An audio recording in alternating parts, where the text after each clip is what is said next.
Selamat malam Tribuners, kembali lagi di Tribun News Update Malam, di mana kembali menemani Tribuners untuk beberapa menit ke depan membahas soal isu-isu terkini yang sudah dirangkum nih dalam satu hari penuh ini. Eh, di mana informasi pertama, langsung saja kita akan membahas soal pagar laut di Tangerang, Tribuners. Jadi Menteri Kelautan dan Perikanan atau Menteri KKP Sakti Wahyu Trenggono ini menduga kalau pagar laut di kawasan Tangerang, Banten sepanjang 30 kilometer ini memang dibangun untuk membuat reklamasi alami. Jadi disebutkan bahwa pagar laut ini dibuat agar sedimentasi mengendap sehingga nantinya akan menimbulkan daratan baru secara alami. Jadi dia menduga area pagar laut ini nantinya akan menghasilkan 30.000 hektar daratan baru. Nah, luasan tersebut dinilai akan sangat besar Tribuners menjadi reklamasi alami baru. Trenggono ini juga menuturkan dugaan itu diperkuat karena adanya ratusan kepemilikan sertifikat dasar laut berupa hak guna bangunan atau SHGB dan juga sertifikat hak milik di area pagar laut tersebut. Tapi dia memastikan bahwa dasar laut ini tidak boleh ada sertifikat yang diterbitkan. Dengan kata lain bahwa sertifikat itu disebutnya ilegal begitu Tribuners. Juga Trenggono menambahkan kalau Presiden Prabowo Subianto sendiri sudah memberikan arahan agar kasus pagar laut ini segera diselesaikan sesuai koridor hukum yang berlaku. Nah, sebagai informasi juga Tribuners, Menteri ATR BPN yaitu Nusron Wahid mengungkap kalau adanya ratusan SHGB dan SHM di area pagar laut ini memang masih akan ditelusuri Tribuners. Jadi dari keterangan Kementerian ATR BPN, pemilik sertifikat itu mayoritasnya adalah PT Intan Agung Makmur yaitu sebanyak 234 bidang dan PT Cahaya Inti Sentosa sebanyak 20 bidang, kemudian juga ada nama perorangan sebanyak 9 bidang. Nah, dari Trenggono ini juga menjelaskan kalau pihaknya sudah melakukan pertemuan nih Tribuners dengan Kasal Laksamana TNI Muhammad Ali untuk nanti keduanya sepakat melakukan pembongkaran pagar laut di Tangerang itu secara bersama-sama pada Rabu atau 2 hari mendatang dan juga sudah dilakukan koordinasi. Itu. Kemudian terkait adanya pagar laut di Tangerang ini, Menteri Kelautan dan Perikanan Sakti Wahyu Trenggono mengatakan kalau pihaknya ini siap meladeni Persatuan Nelayan Pantura yang katanya mengaku menjadi pihak yang memasang pagar laut tersebut, Tribuners. Jadi Persatuan Nelayan Pantura ini katanya sudah melapor kepada Kementerian Kelautan dan Perikanan atau KKP sebagai pihak yang memasang pagar laut tersebut. Rencananya mereka akan datang ke kantor KKP di Jakarta Selasa besok untuk diklarifikasi nih soal pagar laut di Tangerang tersebut. Jadi Trenggono juga mengatakan kalau pihaknya meminta mereka untuk hadir dalam pemeriksaan, tapi jika tidak hadir maka pagar laut itu akan dianggap sebagai milik negara. Nah, nantinya pihaknya baru akan melakukan pembongkaran pagar laut itu karena memang khawatir menimbulkan abrasi. Nah, pembongkaran ini rencananya akan dilakukan pada Rabu 22 Januari mendatang. Jadi tidak hanya gabungan dari KKP dan TNI AL, nantinya juga akan ada Baharkam Polri dan Bakamla yang digandeng juga untuk melakukan pembongkaran bersama-sama. Dan dipastikan bahwa pembongkaran ini nantinya akan dilakukan sesuai dengan koridor hukum.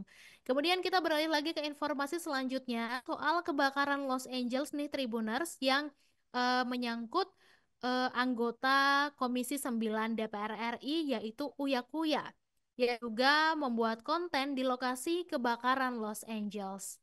Di mana Mahkamah Kehormatan Dewan atau MKD DPR ini rencananya akan memanggil anggota Komisi 9 DPR yaitu Uya Kuya karena katanya dia membuat konten di lokasi kebakaran Los Angeles. Jadi kabar tersebut diberikan juga oleh Ketua MKD Nazarudin Degam dan menurutnya pemilik nama lengkap dari Surya Utama itu akan diklarifikasi terkait konten tersebut.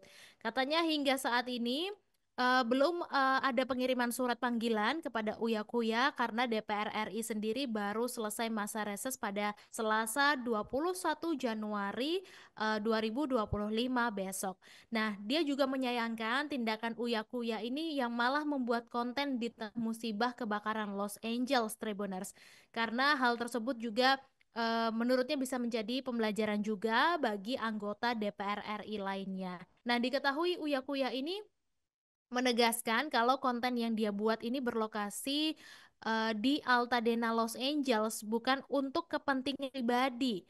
Tapi katanya sebagai bentuk informasi untuk masyarakat, terutama orang Indonesia yang pengen tahu nih situasi terkini di sana. Nah, Uya Kuya ini juga menjelaskan bahwa banyak pihak termasuk wartawan Indonesia yang katanya meminta gambar atau video terkait kondisi di lokasi kebakaran nih Tribuner. Dan dia juga menekankan kalau video yang dibuat ini nggak pernah diunggah ke platform media sosial seperti YouTube atau TikTok untuk konsumsi publik. Jadi menurut Uya, salah satu alasan dia ingin mendokumentasikan kondisi di lapangan ya karena memang banyak beredar foto-foto yang diduga palsu atau hasil rekayasa dari AI. Jadi menurutnya dengan konten yang dia buat, dia harap dapat memberikan gambaran yang lebih akurat nih kepada masyarakat. Jadi tapi atas konten itu dia mendapat teguran dari seorang warga setempat yang merupakan pemilik rumah yang terdampak kebakaran. Jadi warga itu merasa terganggu dengan aktivitas perekaman yang dilakukan Uya Kuya di sekitar lokasi. Nah, setelah ditegur, Uya ini mengaku langsung menghentikan pembuatan video dan menghapus kontennya. Kemudian Tribuners anggota, maksud kami Uya Kuya sendiri menjadi sorotan selesai membuat konten di kebakaran Los Angeles tersebut. Dia akhirnya memberikan klarifikasi nih Tribuners setelah beberapa hari menjadi perbincangan di media sosial. Jadi diketahui kebakaran hebat yang melanda Los Angeles ini memang sudah terjadi sejak 7 Januari 2025 dan hingga beberapa hari ke depannya atau belum lama ini. Nah, Uy jelaskan bahwa saat itu dia ini baru mengunjungi rumah seorang WNI yang juga terbakar di Pasadena dan ia pun diminta tolong oleh sejumlah pihak untuk merekam dan mengabarkan kondisi terkini kebakaran. Nah, saat pengambilan video, Uya dan rombongan ini malah didatangi oleh seorang wanita yang memiliki properti di situ di mana rumahnya juga hangus terbakar dan meminta rombongan Uya Kuya ini untuk pergi.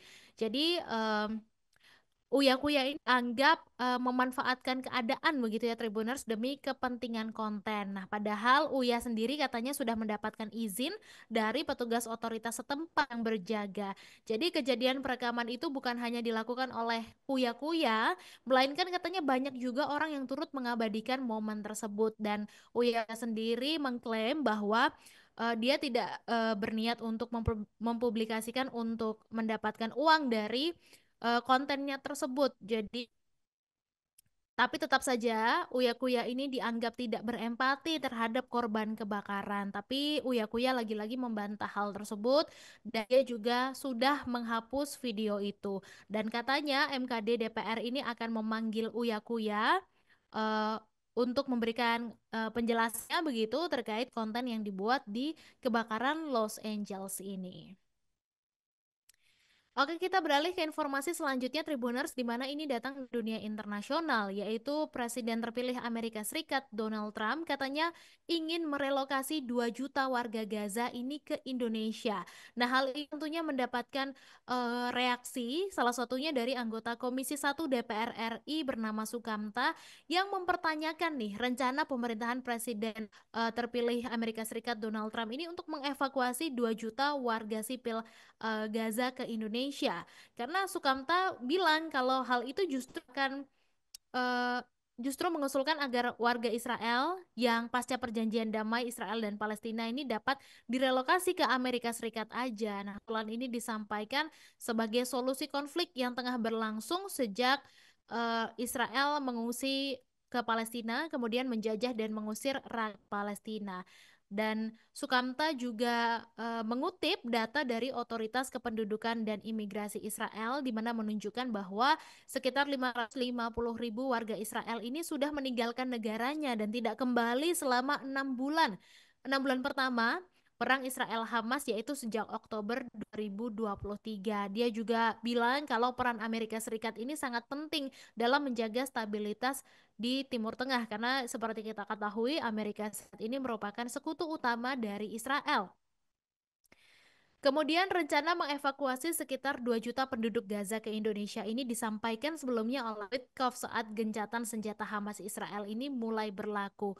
Nah, langkah ini disarankan oleh utusan dari Trump itu katanya untuk menyambut langkah rekonstruksi atau pembangunan kembali wilayah Gaza yang selama ini sudah hancur akibat serangan dari Israel. Nah, saran relokasi sebagian populasi Gaza ini juga masih dalam bahasan di mana Indonesia menjadi salah satu dari beberapa negara yang dicontohkan bisa menampung sebagian populasi warga Palestina untuk sementara waktu. Upaya ini juga katanya menjadi salah satu cara untuk menyelamatkan hidup warga Palestina dari pihak-pihak yang tidak senang nih akan adanya gencatan senjata antara Israel dan Hamas. Utusan Trump ini khawatir bahwa aktivitas sehari-hari di Gaza ini bisa memicu untuk konflik ini terulang kembali meskipun kesepakatan gencatan senjata ini telah disetujui sehingga saran relokasi menjadi salah satu hal yang mungkin akan ditempuh untuk mencegah situasi tersebut terjadi. Adapun Tribuners, Witkoff ini mewakili pemerintahan Trump diutus ke Timur Tengah untuk mencapai stabilitas jangka panjang bagi Israel dan 2 juta warga Palestina yang terlantar begitu. Oke, Tribuners, masih soal rencana relokasi 2 juta warga Gaza ke Indonesia. Komisi 1 DPR RI ini mengaku tidak sepakat dengan rencana dari pemerintahan Presiden terpilih Amerika Serikat yaitu Donald Trump tersebut. Jadi Wakil Ketua Komisi 1 DPR RI fraksi Partai Golkar, Dev Laksono menilai bahwa rencana ini malah akan menimbulkan masalah baru. Karena dia menilai yang perlu dilakukan adalah membangun kembali pemukiman warga yang hancur akibat agresi Israel di Gaza. Apalagi saat ini kekuatan senjata memang sudah tercapai. Jadi rencana mengevakuasi sekitar 2 juta penduduk Gaza ke Indonesia ini disampaikan oleh utusan Trump di Timur Tengah yaitu Steve Witkoff. Langkah ini disarankan Witkoff untuk menyambut langkah rekonstruksi atau pembangunan kembali Gaza yang sudah hancur. Upaya ini juga disebut menjadi salah satu cara untuk menyelamatkan hidup warga Palestina yang terlantar. Jadi, upaya menjaga stabilitas ini akan ditempuh dengan 3 fase kesepakatan, di mana pertama dimulai pada minggu dan berlangsung selama 6 pekan ke depan. Jadi, sandera ini yang ditahan oleh Hamas akan dibebaskan dan warga Palestina yang ditahan oleh Israel juga. Kemudian nanti fase 2 akan dinegosiasikan selama fase pertama dimulai dan diharapkan ada tambahan jumlah pembebasan sandera juga serta penarikan pasukan Israel dari Gaza. Kemudian fase ketiga yaitu mengakhiri perang dan memulai pembangunan kembali wilayah Gaza. Kemudian kita beralih lagi ke informasi di dalam negeri Tribuners di mana beberapa waktu lalu memang ada video viral jadi murid SD yang mengeluhkan kalau gurunya ini sudah sebulan tidak mengajar. Nah, Ombudsman RI dari perwakilan Provinsi Sumatera Utara ini akhirnya buka suara terkait video tersebut di mana siswa ini mengeluhkan ketidakhadiran gurunya saat jam pelajaran. Jadi Kepala Ombudsman Sumut James Marihot Panggabean mengatakan fakta ini menunjukkan masih lemahnya peran Dinas Pendidikan Kabupaten Nias dalam melaksanakan tugasnya untuk mengawasi satuan pendidikan begitu. Jadi pengawasan ini menurutnya hanya diletakkan sebagai satu syarat formal dalam lembaran kertas tapi sangat minim untuk diawasi secara rutin dan upaya perbaikan secara berkala. Jadi atas beredarnya video itu Ombudsman Provinsi Sumatera Utara juga sudah menjadwalkan untuk melakukan pemeriksaan terhadap kepala SD negeri tersebut. Kemudian juga di samping objek pendalaman yang dimaksud, Ombudsman Sumatera Utara ini juga menekankan untuk tidak ada tekanan baik fisik maupun psikik kepada peserta didik yang membuat dan memviralkan video itu. Jadi sebuah video yang merekam keluhan siswa SD di Nias ini dia mengaku kalau tidak mendapatkan pelajaran selama sebulan. Jadi dari pihak kepala sekolah juga katanya sudah memberikan penjelasan bahwa memang sekolah tempat murid-murid belajar ini sulit diakses begitu ya. Jadi mereka harus melewati sungai dan jarak tempuhnya juga cukup jauh sehingga hal itu yang menjadi salah satu faktor kenapa guru ini tidak mengajar begitu. Oke, kita beralih ke informasi selanjutnya Tribuners soal Seorang anak pengacara, Abraham Michael, yang katanya membunuh satpam yang bekerja di rumahnya. Jadi Abraham Michael ini sudah ditetapkan sebagai tersangka dalam kasus pembunuhan satpam di Bogor, Jawa Barat. Nah, kejadian tragis ini terjadi pada Jumat 17 Januari 2025 dini hari. Ibu tersangka yaitu Farida Felix mengungkapkan kalau anak ini memang berbuat seperti itu karena memang dipicu oleh pengaruh obat-obatan Tribuners. Jadi diketahui Farida Felix ini adalah seorang pengacara di mana dia menangis saat menyampaikan niatnya untuk meminta maaf kepada keluarga korban yaitu Septian. Jadi Farida ini mengaku ingin sekali bertemu dengan keluarga Septian, tapi dia juga mengaku kalau nggak tahu di mana rumahnya, nggak tahu di mana alamatnya, juga tidak tahu nomor telepon yang atau yang bisa dihubungi dari keluarga si korban Septian ini. Jadi Farida sendiri menganggap kalau Septian ini sebagai sosok yang baik, yang selalu menyapa dan ramah. Itu. Kemudian dari istri dari Septian yaitu Dewi ternyata juga menuntut agar Abraham si pelaku ini dihukum setimpal begitu. Karena memang suaminya yaitu Septian adalah tulang punggung keluarga. Selama bekerja di rumah mewah tersebut katanya Septian juga mengalami perlakuan etis Tribuners termasuk katanya keterlambatan gaji. Kasat Reskrim Polresta Bogor Kota, AKP Aji Risnaldi menjelaskan kalau Abraham Michael ini adalah seorang pengangguran.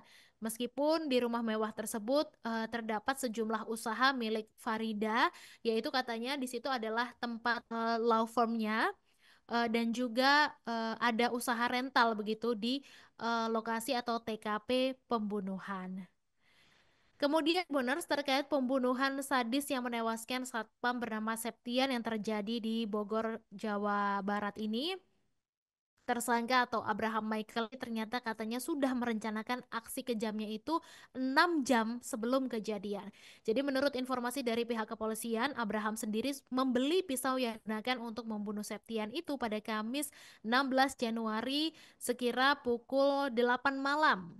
Dia memang sengaja membeli pisau itu dan juga dari Kasat Reskrim Polresta Bogor Kota yaitu AKP Aji Risnaldi menjelaskan bahwa Abraham ini merasa kesal karena Septian ini katanya sering mengadukan perilaku si Abraham ini ke sang ibu. Jadi dia akhirnya kena omel oleh ibunya dan akhirnya pembunuhan itu pun terjadi pada Jumat dini hari saat Septian ini sedang tidur.